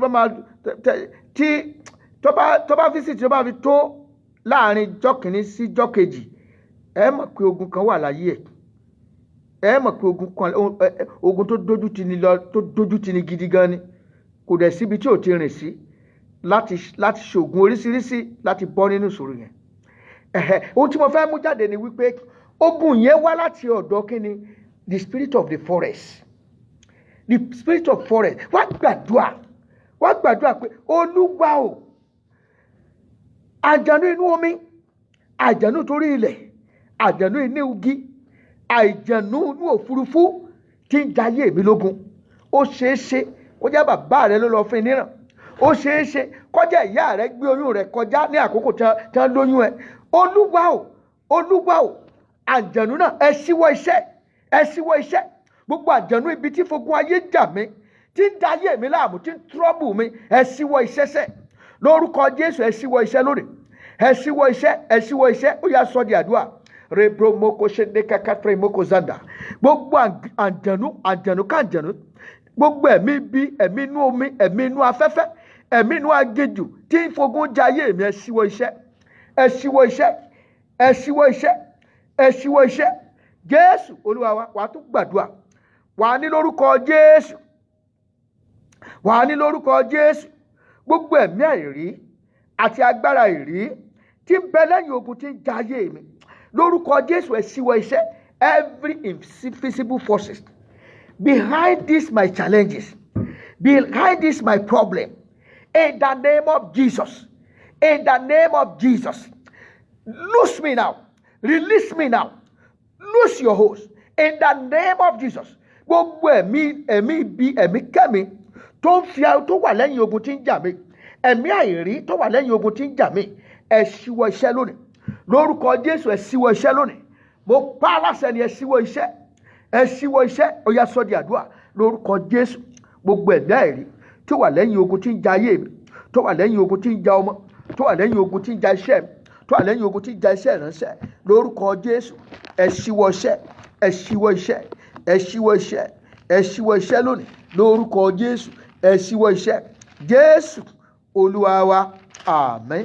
Ẹ jẹ́ á lọ sí Psalm 91 ẹ jẹ́ á wo ẹsẹ̀ 5 Psalm 91 verse 5 he said thou shalt not be afraid for the terror by night nor for the arrow that fleeth by day ó ní ìwọ kì yóò bẹ̀rù nítorí ẹ̀rù òru tàbí fún ọfà tí ń fò lé ọ̀sán gangan tàbí fún àjàkálẹ̀ àrùn tí ń rìn kiri lé òkùnkùn tàbí fún ìparun tí ń runi lé ọ̀sán gangan nor the pestilence that walketh in darkness nor for the destruction that wasted at noonday. ṣe rí i pé kò sí ìgbà tí wò sí tọ̀sán tòru ni wá gbàdúrà lórúkọ Jésù gbogbo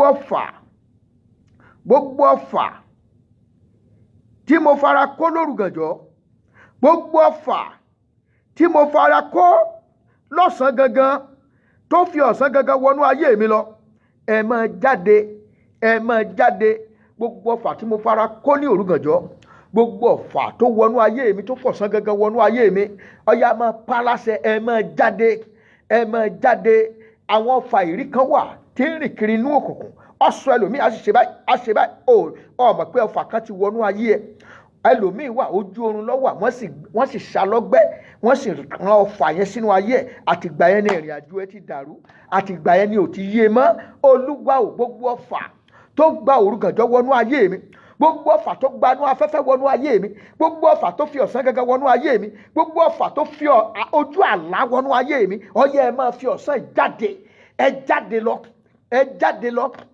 jáde lọ sọ́dí àdúrà lórúkọ Jésù gbogbo ọfà tó fi ọ̀sán gangan wọnú ayé mi gbogbo ọfà tó fi òru gangan wọnú ayé mi mo pa aláṣẹ ẹ máa jáde ẹ fi ọ̀sán gangan yìí ẹ fi ayé mi lẹ̀ gbogbo tí ṣe ọfà nínú omi ara ọfà nínú ẹ̀jẹ̀ ara ọfà lójú àlá ọfà lójú ayé ọfà láti inú òkùnkùn biribiri wá ẹ jáde kúrò lára mi ẹ jáde kúrò nínú ayé ọmọ mi ẹ jáde kúrò nínú ayé aya mi ẹ jáde kúrò nínú iṣẹ́ ìránṣẹ́ mi irúgbìn Jésù ó jáde kúrò lára mi lórúkọ Jésù ó jáde kúrò lára mi mo pàṣẹ fún wọn ó jáde kúrò lára mi jáde irúgbìn àìsàn irúgbìn Jésù ó jáde kúrò lára mi irúgbìn ọfà ó jáde kúrò lára mi lórúkọ Jésù ó jáde kúrò lára mi jáde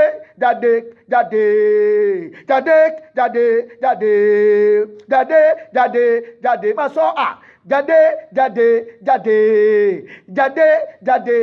gbogbo orúgbìn tí kìí ṣe ti Ọlọ́run nínú omi ara mi ẹ máa jáde nínú ìdílé mi nínú ìgbéyàwó mi ẹ máa jáde irúgbìn ọ̀tá tó wà nínú ìgbésí ayé kìrìsìtẹ́nì mi ẹ máa jáde àwọn addicted habit yẹn is not by you. It is an arrow out of my life.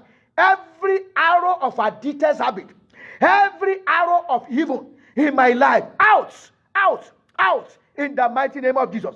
Every satanic arrow in my system, every arrow of death in my system, every instrument of death in my life, out.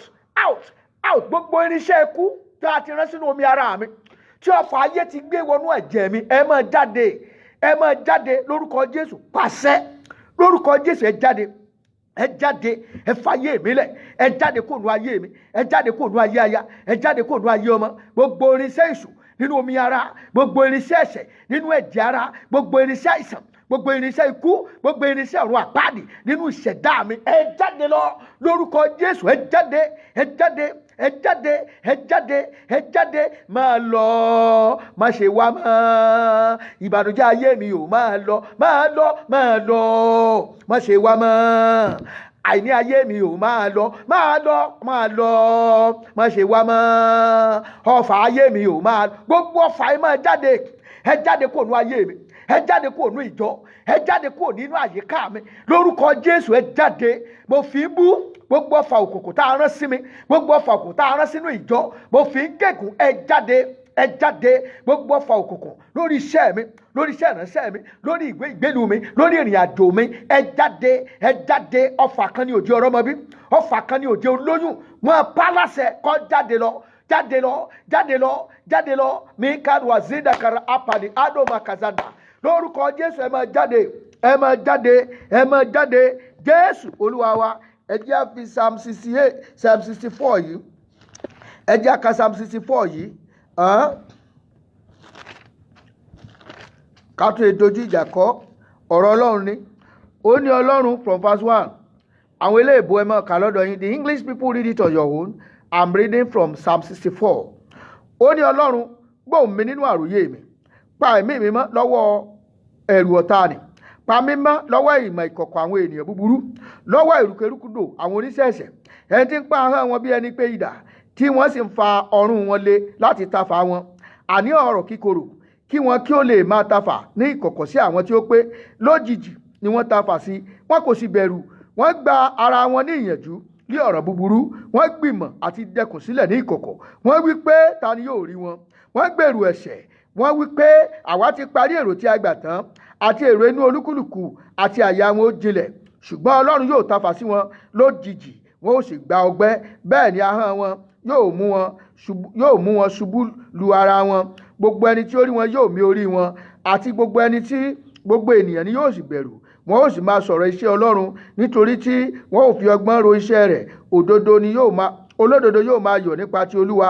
yóò sì máa gbẹ́kẹ̀lé àti gbogbo ẹni ìdúróṣinṣin lé àyà ni yóò máa ṣògo ọgbàdúà wá ní Olúwa o ẹnikẹ́ni tá a bínú ènìyàn tá a bínú obìnrin tó ń fi ahọ́n tafà ibi sínú ayé mi jẹ́ kí wọ́n gba ọgbẹ́ láti ọ̀dọ̀ rẹ wá ọ̀rọ̀ kíkorò ṣẹ́mọ̀ nígbà tí àwọn alágbára ayé yìí tí wọ́n bá fẹ́ dán agbára wò àbí wọ́n fẹ́ cháàjì agbára wọn wọ́n péjọpọ̀ sí ìkóríta kan tí wọ́n pè ní ìkóríta àṣàlàyé wọ́n wà máa exchange words wọ́n máa exchange word àwọn ọ̀rọ̀ ìfẹ́ àwọn àyájọ́ tó le àwọn àyájọ́ tó ẹ sì mọ̀ wípé nǹkan míì wà tí wọ́n lè pèsè èèyàn létí tí etí ẹ bá gbọ́ ọpọlọ máa bá imú ẹ jáde àwọn ọfà inú òkùnkùn nìyẹn wá gbàdúrà gbogbo ẹnikẹ́ni tí ń fi ọ̀rọ̀ òdì bá mi jagun gbogbo ẹnikẹ́ni tí ń fi ahọ́n tafà ibi sínú ayé mi lórúkọ Jésù ẹ gba ọgbẹ́ Olúwa ní wọn ó tafà sí wọn lójijì wọn ó sì gba ọgbẹ́ gbogbo ẹni tí ń fi ọ̀rọ̀ kíkorò tí ń fi ń bá mi jà lójú ayé tí ń fi ń bá mi jà lójú oorun ọyẹ ẹ gba ọgbẹ́ lórúkọ Jésù ẹ gbọgbẹ́ lọ́wọ́lọ́wọ́ yìí ẹ gba ọgbẹ́ gbogbo ẹni tí ń fi ahọ́n tafà ibi sáyé mi gbogbo ẹni tí ń fi oògùn tafà sáyé mi gbogbo ẹni tí ń lu agbára ẹ̀mí àìrí láti tafà ibi sáyé mi lórúkọ Jésù lọ́sàn-án gan yìí ẹ gbọgbẹ́ lálẹ́ yìí ẹ gbọgbẹ́ lóru yìí ẹ gbọgbẹ́ ní kíákíá ẹ gbọgbẹ́ gbogbo ẹni tí ń tafà ibi sínú ìṣẹ̀dá mi sórí àyànmọ́ mi sórí ìràwọ̀ mi sórí àbáwọ̀ àkọsẹ̀dáyé mi ẹ gba ọgbẹ́ láti ọ̀dọ̀ Ọlọ́run wá ẹ gba ọgbẹ́ ikú lójijì lórúkọ Jésù Olúwa ṣáyín lọ́gbẹ́ lónìí ribrado sindaka yetedira zamake andori makazanda Jésù Olúwa wa àmín Jésù Olúwa wa tún gbàdúrà wá ní Olúwa o jẹ́ kí gbogbo ọ̀tá ìràwọ̀ mi jẹ́ kí wọ́n gba ọgbẹ́ láti ọ̀dọ̀ rẹ wá àwọn ọ̀tá jẹ́ kí n sọ fún ọ kò sí tí wọ́n ṣe ń bínú ẹ bí kò ṣe pé torí ìràwọ̀ ẹni tó bá mọ̀ gbé ìràwọ̀ tó gbógo wá sáyé mọ̀ ní wàhálà wọ́n ẹlò ọmọ mi àti inú oyún wọ́n ti mọ yọ lẹ́nu màmá rí ó ti gbé káàkiri àti inú oyún ni wọ́n ti mọ dà láàmú wọ́n tún bí sáyé sàn wọ́n tún mọ dà láàmú ó tún sápò lóde Nàìjíríà ó tún lọ lú mi wọ́n tún mọ dà láàmú náà ni Olúwa gbogbo ọ̀tá ìràwọ̀ mi ọ̀tá wo ní lé mi kì ọ̀tá wo ní ọ̀fẹ́ nísinmi Olúwa jẹ́ kí wọ́n gba ọgbẹ́ láti ọ̀dọ̀ rẹ wá àwọn èèyàn ìkàwó lè ṣùgbẹ́ dìde sí mi jẹ́ kí wọ́n gba ọgbẹ́ láti ọ̀dọ̀ rẹ wá ó yá sọ́ di àdúrà lórúkọ Jésù tá lè yàn ìkà ètà arán sí mi tá lẹ́ni ibi náà tí ń bá ògo mi jìjàkadì tá lẹ́ni ibi náà tí ń bá ìṣẹ̀dá mi jìjàkadì ó yá ẹ máa gbọgbẹ́ lórúkọ Jésù ẹgbà ọgbẹ́ lórúkọ Jésù ẹgbà ọgbẹ́ lórúkọ Jésù ẹgbà ọgbẹ́ rebro moko ṣẹdẹ kakatre moko zanda Jésù Olúwa wa sọ wàá gbàdúrà Olúwa o fá gbogbo àjẹ́ndà òkùnkùn ya lórí ọ̀rọ̀ ayé mi gbogbo àjẹ́ndà tí òkùnkùn ní gbogbo ètò tí òkùnkùn ti làálẹ̀ fẹ́ lómi yóò ṣe da ìrìn àjò rẹ̀ rú ó ti làálẹ̀ gbogbo àjẹ́ndà tí ọ̀tá ní fún mi Olúwa fàya lónìí ẹ̀mọ́ fàya lónìí ó yá sọ́ di àdúrà lórúkọ Jésù gbogbo àjẹ́ndà ètí òkùnkùn ní sí mi ẹ̀mí mímọ́ máa fàya máa fàya máa fàya máa fàya máa fàya máa fàya Jésù Olúwa wa àdúrà yẹn gùn náà a lè parí ẹ̀ lónìí ó kẹjá gba ẹyọkan yìí sí àmọ́ gbà yòókù ní torí àkókò ti lọ gan àti kọjá wákàtí kan báyìí ẹjá gba ẹyọkan yìí ẹjá wo Psalm 42 Psalm 40 verse 2 Psalm 40 verse 2 Psalm 40 verse 2 Psalm 40 verse 2. Irúgbìn èṣù ó jáde kúrò lára mi lórúkọ Jésù ó jáde kúrò lára mi má gbọ́ fásù ó ní ó sì mú mi gòkè pẹ̀lú láti inú ihò ìparun jáde wá láti inú èrùpẹ̀ rẹ̀ ó sì fi ẹsẹ̀ mi ka orí àpáta ó sì fi ìṣísẹ̀ mi lélẹ̀ ẹlòmíì wà togotogo wọ́n ti wọnú ihò inú ihò wọ́n gbé pamọ́ sí inú ihò ńlọ̀tá gbé ẹlòmíì pamọ́ sí ńlọ ṣe wà láwùjọ ènìyàn ó gbìyànjú ó la kàkà pé kí wọ́n ti rí ọ ó ń gbìyànjú ó wà talented ẹ̀bùn yẹn sì fẹ́ lànà fún ẹ ṣùgbọ́n wọ́n rí ẹ̀ ìgbà míì wà wàá ṣe nǹkan yọ ohun tó yẹ kó jẹ́ tribute yẹn fún ẹ wọ́n á gbé fẹ́ lòmíì ògo yẹn wọ́n á gbé fẹ́ lòmíì oríyìn yẹn wọ́n á gbé fẹ́ lòmíì wọ́n á gbàdúrà wọ́n á ní Olúwa o mú mi jáde kúrò nínú ihò tí ọ̀tá fi mí pamọ́ sí inú ihò tá a gbé mi pamọ́ sí Olúwa pè mí jáde níbo la gbógo mi pamọ́ sí àwọn ẹ̀mí àìríwo lọ́fọwọ́ bògo mi tí ọ̀jẹ́ kógo mi ó rí mi ẹlòmíì wà ó yẹ kó ti lọ́kọ ṣùgbọ́n ògo ìgbéyàwó ẹ̀ wọ́n gbé pamọ́ wọn ò jẹ́ kí wọ́n rí ọkùnrin wọn rí lára ẹ̀ bẹ́ẹ̀ náà lọkùnrin mi wọ́n gbé pamọ́ Olúwa pè mí jáde níbo la dè mí mọ́ níbo la yé gbé mi pamọ́ sí Olúwa gbé mi já gbangba pè mí jáde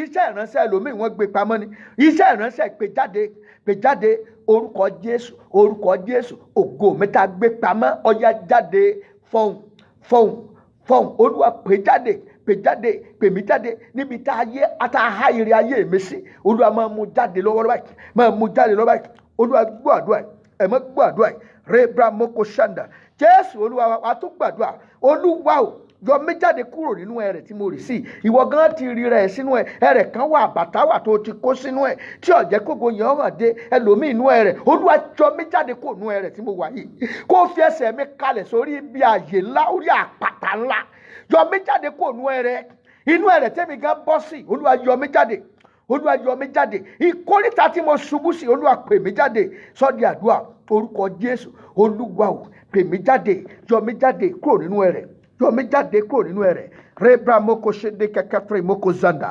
lepro moko shanda Jésù Olúwa wa gbàdúrà Olúwa o forin tuntun sí mi lẹ́nu jẹ́ n kọrin tuntun lẹ́yìn àdúrà yìí jẹ́ kí n kọrin ayọ̀ àdúrà mi má jẹ́ n gbàgbàdùn àdúrà jẹ́ n lẹ́rìí ayọ̀ ó yá sọ fún Ọlọ́run Olúwa jẹ́ n lẹ́rìí ayọ̀ lẹ́yìn àdúrà tòní jẹ́ n jẹ́rìí ayọ̀ Jésù Olúwa wa gbàdúrà Olúwa yí ìtayé mi padà sí rere sọ ìtayé mi dògo fún mi sọ di ògo Olúwa sọ di ògo ìtayé mi yí padà sí rere sọ di ògo fún mi Jésù Olúwa wa àmín kó tó di pé a fi àdúrà kásẹ̀ ètò yìí ńlẹ̀ ẹ jẹ́ kí n sọ fún wa wípé láti ọjọ́ Sunday látago 6 sí 7 á kù ọjọ́ méje tá a parí àwẹ̀.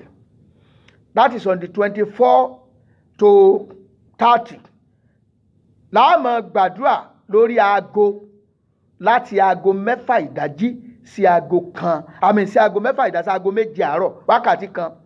Ọjọ́ méje yẹn á fi rọ̀nà àdúrà ni. Àdúrà tó gbóná jẹjẹ ní ọwọ́ ọ̀dájú. Nọ́mbà tá a lò rè kì í ṣe nọ́mbà ilé ìta tí ń lò tẹ́lẹ̀. Nọ́mbà tuntun kan la fẹ́ lò. A fẹ́ wò bóyá àwọn tí ó ní T-Mobile tí wọn kì í lè join bóyá wọn á lè join lórí eléyìí. Ẹ kọ sílẹ̀ o. 605 31 35 111. Ẹ jẹ́ wá mẹ́ta. Ẹ jẹ́ tuntun pè lẹ́ẹ̀kan sí. 605 31 35 111. Ó ní nọ́mbà tẹ́ máa pè. Tẹ́ bá ti pe nọ́mbà yẹn tó bá ti ń ríǹgì, a ní kẹ́ fi access code sí. Access code tẹ́ máa lò lélẹ́yìí 180-778 lẹ́ẹ̀kan sí 180-778. Bẹ́ẹ̀ ṣe ń gbọ́ yẹn ẹ má bá mi kọ sórí ẹ̀. Lẹ́ẹ̀kan sí nọ́mbà yẹn rèé o. Nọ́mbà gangan 605 313 mama Esther mama ìyá ológo ẹ ti ṣe mistake o. 313 ni o, not 311. 605 313 5111. Lẹ́ẹ̀kan sí 605 313 not 311 o. Ẹ jẹ́ kí n tó pè 605 313 5111. Then access code ni 180-778. Access code lẹ́ẹ̀kan sí 180-778. So Olúwa ó bùkún fún ẹnì kọ̀ọ̀kan wa o bí a ti ṣe ń darapọ̀. Àsìkò palẹ̀mọ́ congress wa ti Redeemed Christian Church of God ní redemption camp pẹ̀lú ògo Ọlọ́run àlàáfíà àti àìdùnnú òun la ó fi ṣe o lórúkọ Jésù. Ire ibẹ̀, ayọ̀ ọbẹ̀, ìbùkún ibẹ̀ tí ẹnì kọ̀ọ̀kan wa ló máa jẹ́ lágbára Olúwa. Ní àdúrà tí a ló máa bẹ̀rẹ̀ yẹn láago 7 àárọ̀ Houston Texas time. Aago mélòó la wà báyìí? Ẹ fi díwọ̀n time ọ̀dọ̀ yín. Fún ti Nàìjíríà 7 hour ni. Aṣọ àwọn tó wà ní Nàìjíríà tá a bá sọ pé aago 6 àárọ̀ bíi sẹ́mọ̀ aago 6 àárọ̀ bíi ẹ jẹ́ kí n calculate ẹ̀ 7 8 9 10 11 12 1. A jẹ́ aago kan ọ̀sán ní ti Nàìjíríà. Aago kan ọ̀sán ní ti Nàìjíríà. Ẹ̀yin tí ẹ wà ní other country bíi New York, ó dàbẹ̀ wípé aago 5 ìdájí ló máa fẹ́ bọ́ sí. Àwọn ti Canada aago 5 ìdájí ló máa fẹ́ bọ́ sí. Àwọn ti UK ṣé aago 12 ọ̀sán náà kọ́ ló máa fẹ́ bọ́ sí. Bó ṣe àkólúkálùkù wò síra wọn lọ́wọ́lọ́wọ́ báyìí a wà ní 20 minutes to 2 ọ̀sán ní Houston Texas níbí 20 minutes to 2. So Olúwa bùkún fún wa o. Ẹ jẹ́ gbàdúrà. Orúkọ Jésù, orúkọ Jésù, Ọlọ́run tó ní ipá, Ọlọ́run tó ní gbogbo agbára, agbẹ́ngà ní wákàtí ọ̀wọ̀ yìí fún títóbi agbára rẹ. Ọlọ́run tí jẹ́ èmi ni má bẹ̀rù, ipa tó ju pa agbára tó ju gbogbo agbára lọ. Gbogbo ọkàn tó ti ké pè ọ́ lónìí, gbogbo ìbéèrè wa níwájú rẹ, Olúwa mú wọlé àṣẹ lọ. Olúwa sọ di ẹ̀rí, Olúwa sọ di ẹ̀rí.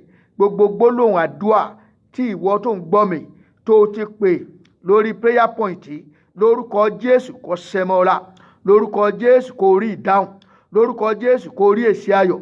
Gbogbo ìtòsíwí ẹ̀mọ́ kó correct ẹ̀ fún ọ lórúkọ Jésù kó Olúwa kó yí padà sí rere fún ọ, kó ra àánú gbà, kó rí tiẹ̀ ṣe lórúkọ Jésù. Wàá pè mí láìpẹ́ pé pásítọ̀ mo lẹ́rìí, wàá jẹ́rìí ayọ̀ lórí ìwé ìgbélu yẹn, wàá jẹ́rìí ayọ̀ lórí ojú Olúwa tó ń wò fún ọmọ rere yẹn, lórúkọ Jésù wàá jẹ́rìí ayọ̀ lójú ọ̀nà tó ń gbà tó Olúwa yẹn ọkọ rere fún mi, lórúkọ Jésù wàá jẹ́rìí ayọ̀, lórúkọ Jésù wàá jẹ́rìí ayọ̀.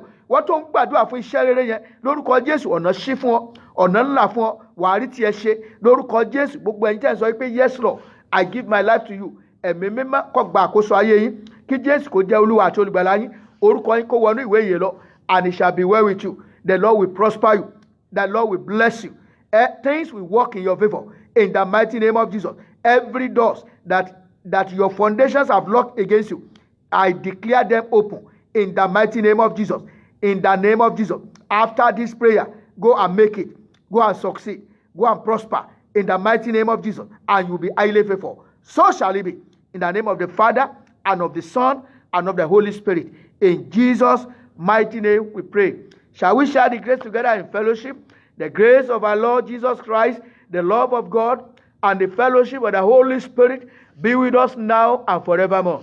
Amen. Surely goodness and mercy shall follow us all the days of our lives, and we shall dwell in the house of the Lord forever and ever. Amen. God bless you. Have a blessed night. Have a blessed day. Anywhere you are, anytime you are hearing this program, just you are blessed. In Jesus' name we pray. Amen. Ìpè àwùjọ má jẹ̀mú àfọ̀hún. Ìpè àwùjọ má jẹ̀mú àfọ̀hún. Ọlọ́run Akíndayọ̀ mi o. Ìpè àwùjọ. Ìpè àwùjọ má jẹ̀mú àfọ̀hún. Ìpè àwùjọ má jẹ̀mú àfọ̀hún. Ọlọ́run ìràpadà o. Ìpè àwùjọ. Ìpè àwùjọ má jẹ̀mú àfọ̀hún. Ìpè àwùjọ má jẹ̀mú àfọ̀hún. Ọlọ́run Adébóyè o. Ìpè àwùjọ. Ìpè àwùjọ má jẹ̀mú àfọ̀hún. Ìpè àwùjọ má jẹ̀mú àfọ̀hún. Ọlọ́run ìràpadà o. Ìpè àwùjọ. Orísun agbára o. Tolúwa ni. Tolúwa ni ìjọ ìràpadà. Tolúwa fẹ́ lórúkọ Jésù máa rí tèmi ṣe níbẹ̀ dandan. Lórúkọ Jésù máa rí tèmi ṣe níbẹ̀ dandan. Ìpè àwùjọ má jẹ̀mú àfọ̀hún. Ìpè àwùjọ má jẹ̀mú àfọ̀hún. Ọlọ́run ìràpadà o. Ìpè àwùjọ. Orísun agbára o. Tolúwa ni ìjọ ìràpadà. Tolúwa fẹ́ máa bá wọn débẹ̀ máa rí tèmi ṣe níbẹ̀ dandan. Máa bá wọn débẹ̀ máa rí tèmi ṣe níbẹ̀ dandan. Lórúkọ Jésù máa rí tèmi ṣe níbẹ̀ dandan. Lórúkọ Jésù máa rí tèmi ṣe níbẹ̀ dandan. Lórúkọ Jésù máa rí tèmi ṣe níbẹ̀ dandan. Lórúkọ Jésù máa rí tèmi ṣe níbẹ̀ dandan. Orísun agbára o. Tolúwa ni ìjọ ìràpadà. Tolúwa fẹ́ máa bá wọn débẹ̀ máa rí tèmi ṣe níbẹ̀ dandan. Lórúkọ Jésù máa rí tèmi ṣe níbẹ̀ dandan. Lórúkọ Jésù máa rí tèmi ṣe. Orúkọ mi ni Pásítọ̀ Adékúnlé Stephen Adédèjì tí gbogbo èèyàn mọ̀ sí Kúnlé ọmọ Aláàfin ọ̀run. Ẹ láǹfààní àti pè mí lórí aago lórí +1 281 857 3658 +1 281 857 3658. God bless you. Have a blessed day in Jesus' name. Jesus is Lord. Amen.